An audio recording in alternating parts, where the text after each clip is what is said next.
Well, hello everyone. This is Richard Kadish, a member of the Palmetto Plant Eaters Group, and we're here on November 2nd with Carla Golden, the lead facilitator of the Palmetto Plant Eaters. Hello, Carla. Hi, Richard.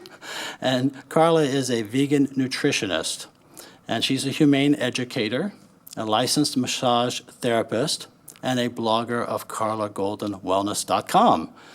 And when you visit carlagoldenwellness.com, you will see that she's both a highly skilled and talented person who is great at helping people who are interested in a better life through a better diet. And really that's what this video is all about. Carla has a Bachelor of Fine Arts degree and a Bachelor of Science degree in Holistic Health. And before we go any farther, I want to tell people the story about how we met.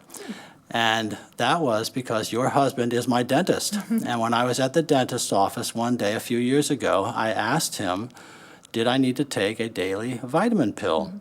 And he said, no. He stopped and he said, no, you don't. If you just eat right and have a whole foods, plant-based diet, you wouldn't need that vitamin pill, and your life would be a whole lot better as well. And his assistant, Cheryl, said, yeah, that's right. And they both started talking to me all about diet. And before I left, he had made some recommendations on some books to read. And on my way out, I got your card.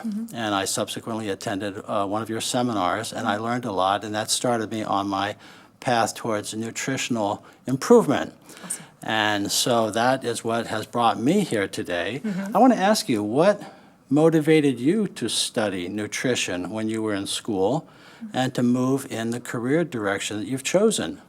It started with massage therapy, and I had clients who were in my massage studio on my table, and they would complain about aches in their hips or their knees or problems sleeping or losing weight, and it would naturally lead to a conversation about food. And so I would make different recommendations of things that they could try doing differently. And they would ask me, how do you know so much about this? And I said, well, I guess I just have a passion for it. It's what I gravitate towards, what I read. And so at some point, I decided to formalize my education so that I could have, some credentials in what I was recommending. And I wanted to make sure that I was learning the best information and the right information so that that could be what I passed along. So it was during my massage career, which is still active, that I went into nutrition school and got my Bachelor of Science degree.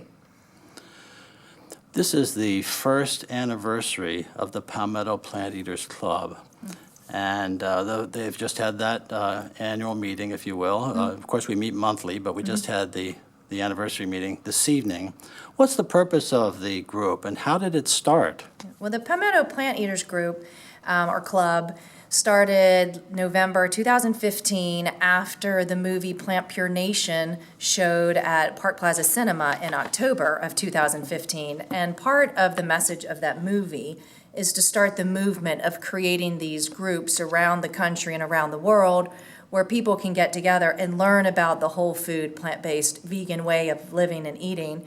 And we can support one another, share recipes, have guest speakers. And so this group was formed. We meet monthly on the first Wednesday of every month here in Bluffton at the Unitarian Universalist Congregation of the Low Country on Malphus Road.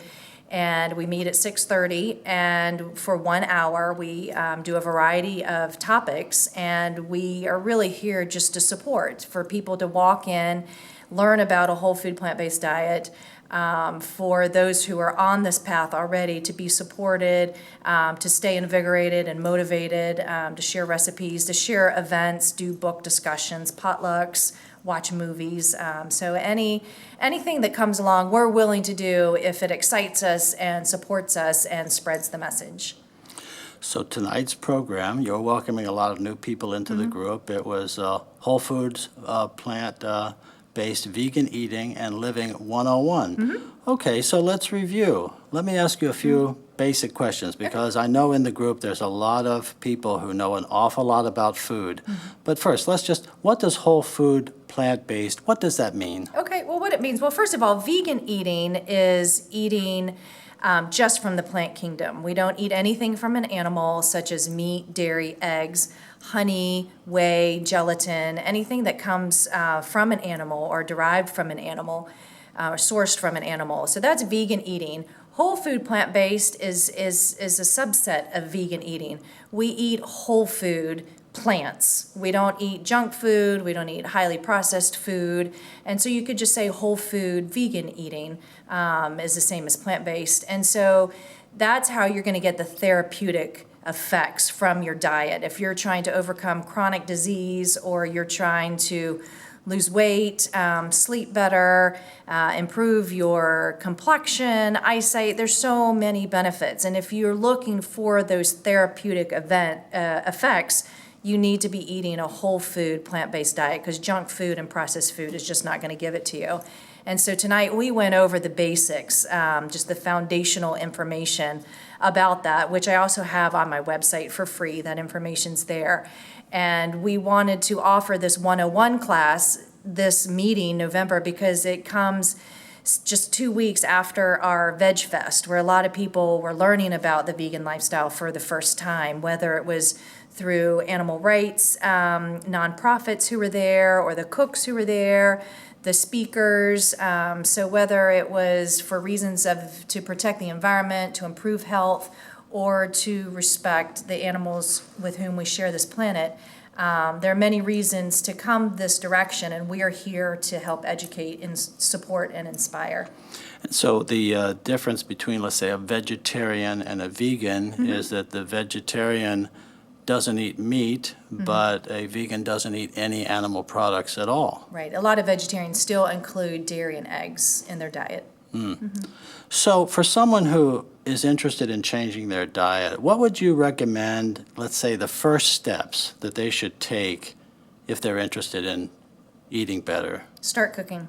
Just start cooking. There's so many free recipes you can find on the internet, so many great cookbooks. Again, I have those listed on my website. I have a great list for free. You could just click into the Whole Food Plant-Based website, sign up to their newsletters. They're always sending out free recipes.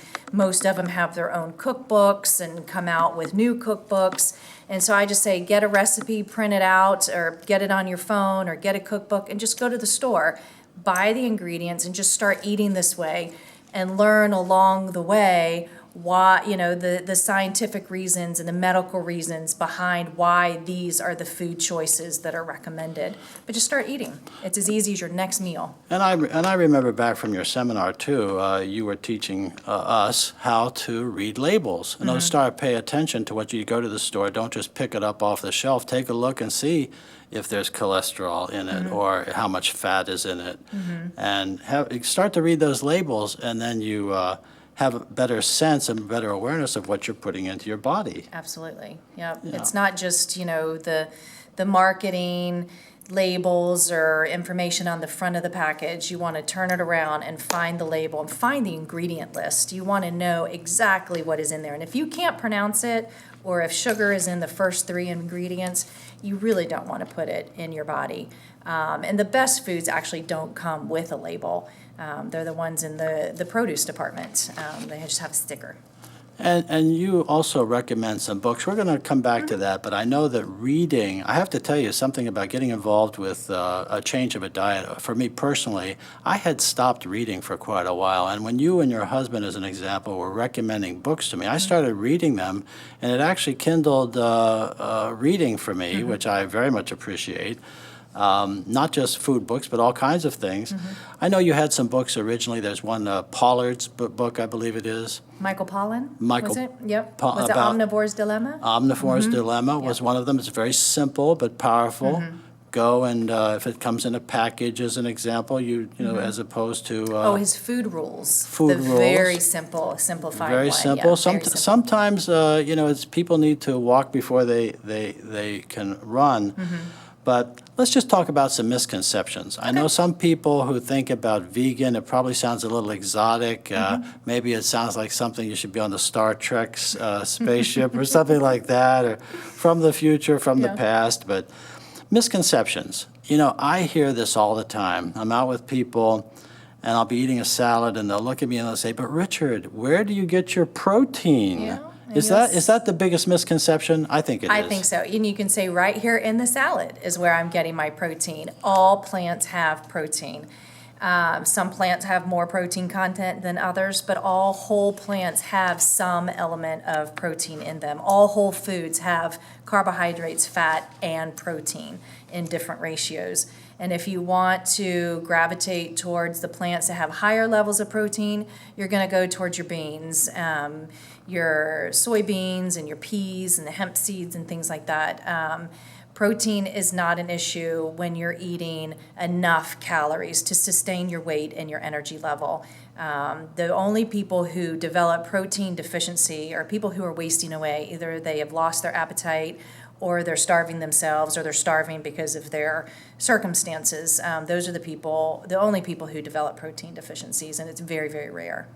So we have some misconceptions. How about challenges that people face if they want to try a change in diet, going vegetarian and possibly ultimately vegan? What can someone expect? I know it's frightening. It might be a little scary, but what kind of changes can people expect when they start changing their diet? Well, the changes are only going to come as quickly as the changes are made. So if you make very, very, very slow changes, you're not going to notice the benefits quite as profoundly. But if you do jump in wholeheartedly and make your best effort possible, no one's expecting anybody to do it perfectly overnight, you will notice sleep improvement, energy increasing, pretty effortless weight loss if you commit to a whole food plant-based diet. There's a little navigation with eating differently with your family members or going out to eat with friends. But those are all topics that we talk about here in this group. It's why this group exists, to help support one another, because we are living and eating vegan in a non-vegan world. So there is a learning curve, and there are new habits to establish. And that can seem overwhelming at first, but once you just start making those changes and you start surrounding yourself with people who've been doing this a while, then you learn that after a while, it's really not so hard. And when you start to feel better, you just want to keep feeling better. And I like to say that nothing tastes better than feeling good. And that motivates all of us to stay on this path, because we all feel younger than when we started. I want to share something with our viewers. When I started changing my diet, I heard that my tongue would actually change the way it tasted food. And I thought, I was skeptical, of course, but then I was reading again, and not only did I learn that our tongues change the way they taste food, but it actually goes all the way into our brains.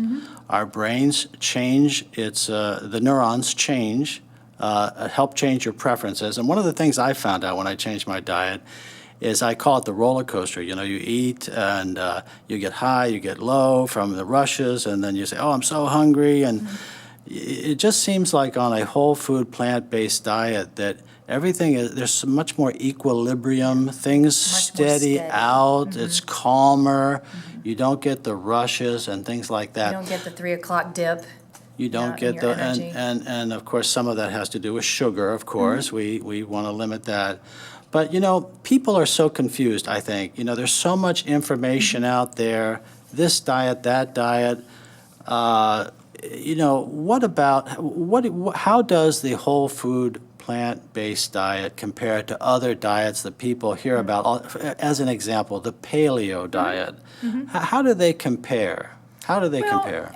You can compare it several different ways. If you want to compare it just on health aspects, there are some people who do feel very great on a paleo diet. I don't recommend it. Meat and eggs, I believe paleo do eat eggs. They just don't eat dairy. Those products don't have any fiber. So you're going to have to compensate with a lot of plant material to move that animal material through your body. A lot of people purposely get into a ketonic state where they're eating very low carbohydrates to force their body to produce energy from fat. I believe that is a survival mechanism of the body. It's not a state to stay in for a long time, but it's not just about health. All of our cells in our body use glucose for energy, unless you've trained your body to use fat, which, is really not sustainable for a long period of time. So we do need our complex carbohydrates and our simple carbohydrates. Nobody needs refined carbohydrates. Nobody needs white flours, white sugar, and elements that have had all the nutrition stripped out of it. And so, that's the health aspect. But when you look at the environmental aspect and you look at the animal welfare aspect, you really can't compare the paleo diet to the vegan diet. The vegan diet has a much smaller carbon footprint. It uses a lot less resources from the planet. And, no matter how an animal is raised, it is still slaughtered, and that animal values its life. So there's no compassionate way to eat animals or from animals. And so it depends on how you want to measure it. I obviously, prefer and recommend the vegan diet for all of those reasons. And if done properly, you can do it for life. I don't even like to call it a diet, even though that's the food we eat. I like to call it a lifestyle because it's something you commit to for life. It's not something you go on and then you go off.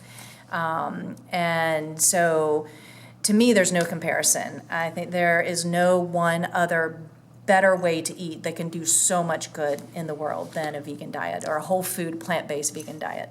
And yet there's so much in the politics of food. I mean, Yep. the advertisers are at it 24/7. You know, Kill your TV and end all your magazine subscriptions. well, it's interesting. Here we are, the political season, and I have to tell you, personally, I think that food is one of the certainly one of the top 3 issues that we should be talking about as a country, as human beings. Right. And yet, of course, it really is something that is almost untouchable in the public sphere.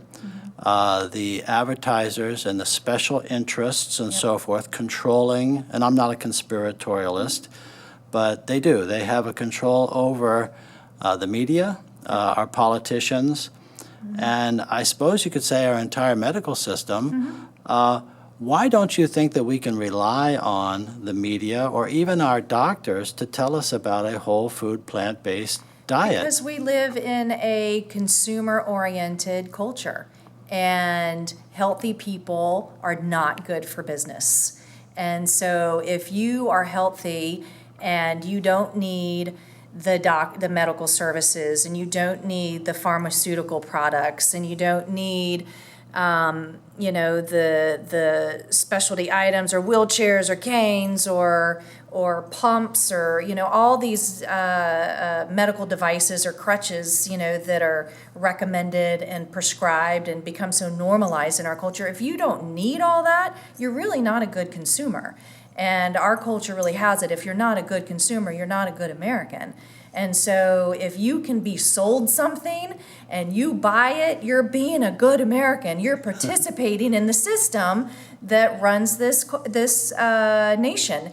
And there's a lot of that has a lot of good to it. But I think that when it gets out of control, like it has been, there's a lot of detriment to a lot of systems, whether it's the environmental system, the ecological system, the factory farming. Factory farming produces 95 to 98% of all meat, dairy, and eggs that show up in grocery stores and restaurants.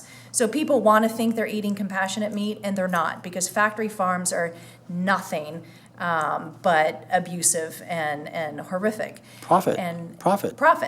It's a factory. It is a factory that is producing animal products, and so it's very profitable. It's very efficient. And, for every single person on this planet, there are 10 animals that are being raised for food. And so it's an enormous industry. And I think that, the USDA and the FDA, the government, all these special interests, the subsidies on the livestock, grain, and the meat, dairy, and eggs, it's a very powerful industry, and it has a lot of money. And so to sort of swim upstream against that can be very difficult. And I think a lot of the conflicting information and a lot of the research out there, if the research cannot produce something that can be barcoded it is not going to get funded. So somebody who wants to study the merits of asparagus is not going to get funded. And it doesn't mean that asparagus doesn't have merits. It just means it's just not going to get funding because it's not going to produce a pill or a product that can then be sold to somebody. And so we have to rely on the lesser known medical nutritionists and the nutritional scientists who are doing this research for us and getting the word out. And they're not necessarily the ones who are glossing the covers of Time magazine or the latest breaking news, but it is out there. It's available. It's growing. The books are being written. The food documentaries are being made, and we're educating one another. This is absolutely a grassroots effort. Grassroots. Yep, it's coming from the bottom and moving up. And when we band together in large enough numbers and we make different demands on the market, then the market will change to provide for us what we want to buy. And we are starting to see those changes already. So I know that it is possible and that we are having influence. But it's definitely not mainstream yet. Well, we really have to take care of ourselves then because we can't trust the politicians. As a matter of fact, at the Veg Fest, Howard Lyman was there, and I haven't read his book yet, but I did ask him a question because I had heard that it was actually illegal to tell people that you can't eat meat. And he agreed with that. He said it was actually part of the Patriot Act, that the Patriot Act made it illegal to, for instance, photograph animals being slaughtered. Yes, you will be labeled a domestic terrorist if you're caught. And so the special interests, again, I'm not a conspiratorialist. I've just been reading and learning, but the special interests in many ways are telling us that what's good for us is not good for our health. And when I started changing my own diet, and I've lost about 20 pounds, by the way, in the last few years and kept it off, and I'm just as happy as can be, I always wondered about the question that people ask, and you hear it in the media, is that, we spend more money than any other country in the world on our healthcare system, and yet we're so sick. And why is that? Well, it's become like a rhetorical question. It's because of what we eat, stupid. And if food is medicine, then you're either hurting yourself with what you eat, or you're helping yourself and your body to regulate itself towards good health. Absolutely. And so unfortunately, as a matter of fact, just returning back to your husband, there are very few doctors in my experience, and I love my doctors, I do, they've helped me over the years, of course, but there are very few doctors who will actually stop and take the time to have a conversation with their patients about, let's talk about your diet. And of course, it's not that they don't care, it's that they're very busy, and in many cases, they just don't know. They don't know, and they don't have the time because they have to see so many patients a day. They can't spend the time it takes to talk about food. They don't have that luxury of time because of their demands. And also, going back to the industries, the USDA itself, it is charged with promoting the industries that produce meat, dairy, and eggs and plants. Part of its job is to promote the consumption of what those industries produce, and it's in charge of making recommendations of what we should eat. So even though there's science saying that everybody needs to be eating more vegetables and turning towards a more plant-based or plant-centered diet is better for everybody, they can't come out and say don't eat meat, dairy, or eggs because they're in charge of promoting those industries. So just within one arm of the government, there is direct conflict of interest. And so you can't even really go by what the USDA says. The USDA makes our food pyramid that's now My Plate. They decide what is served in school cafeterias and jails and what the military eats. They're very influential about what people are consuming. And yes, this should be a topic on the lips of all politicians because when things are good and things are right, we're all eating every day. And that is an enormous industry, and it has so much influence on so many of the other industries, like the pharmaceutical industry, the medical industry, healthcare, insurance, all these affiliated industries. And but again, I go back to we as individuals are seen as consumers. What will we consume? What will we buy and consume and keep buying and consuming? And when you're healthy and you check out of all that, you're no longer a good consumer. But you know what? You are a healthier individual and probably a happier individual, not needing all those services and products. And, that is the most threatening kind of individual to that system. And, we have to do it for ourselves, and we have to do our research, and we have to learn and educate one another, because we're not going to learn it through, the government-sponsored programs. And we're doing that now. We're doing Yes. that now. This is part of the grassroots effort. The purpose for this video is to just let our viewers know that they really have to pay attention and know that the advertisement is not necessarily what's good for you. It's good for that company's profit. That your Absolutely. doctor won't necessarily tell you you need to lose weight. He's going to instead perhaps prescribe some pills to you that, well, they're important to have. Medicine is one of our modern miracles. But, I'll just back up for a second. My understanding about the genesis of Obamacare, by the way, is that our health care needs were consuming such a large part of our national GNP that the government decided, well, it needed to do something to control insurance costs. And how different would that be if instead of, let's say, simply controlling the insurance industry, if we changed our diet and ate foods that were good for us, we wouldn't need all of Absolutely. those pills. We wouldn't need the insurance companies to the Those extent that are- we do right now. We wouldn't be going to the doctors. We Right. wouldn't be in the hospitals. We would be healthy, and I can say without any reservation, we would certainly be healthier than we are right now. Just by Absolutely. changing our diet, my friends, food is medicine. Food is medicine. And it is the best medicine because what I read is that our bodies will take care of themselves when we eat the right food, and that is then a whole food, plant-based diet. And it's the only diet that has been scientifically proven to prevent and reverse heart disease, which is America's #1 killer. So that alone could save so many lives just on that one chronic illness. Well, that was my next question, is to make sure that people understood that this just wasn't a couple of people here just kind of shooting the bull with some opinions and conspiratorial type of attitude, but this is all based on highly documented science by people like Colin Campbell. I can recommend his book Whole, WHOLE, which cites chapter, book, and verse all about the science as well as the politics of food, and there are many others. Part of what our Palmetto Plant Eaters group does, and one of the dimensions, is we have a book group. Carla's great in her recommendations for books, and we meet, every other month? We do meet every other month. And we Discuss a book. review a book, and it certainly has reinvigorated my interest in reading. What's ahead for the Palmetto Plant Eaters, Carla? What kind of speakers do we have coming up?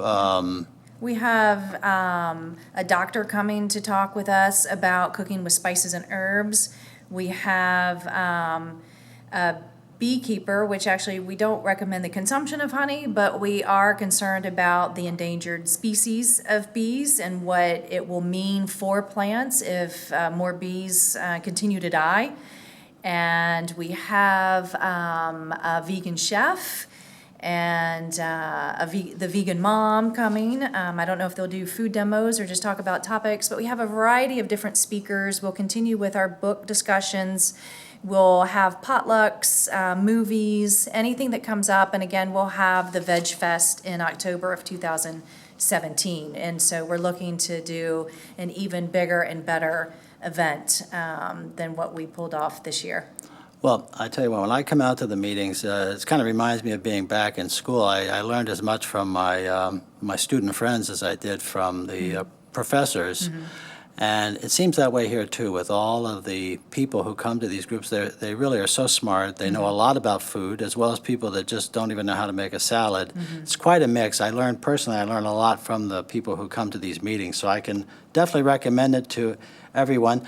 And I might say that obviously not everybody lives on Hilton Head Island, Bluffton, or nearby Bluffton, where we meet here on Malphus Road. Let's give them some information how they can follow along, perhaps get some book recommendations. First off, I'll just start by recommending your own website, Okay. Carla goldenwellness.com. And I find it to be one of really the very best websites out there. Carla is prolific and smart and has lots of things to say, and I'm sure you'll find some of them interesting.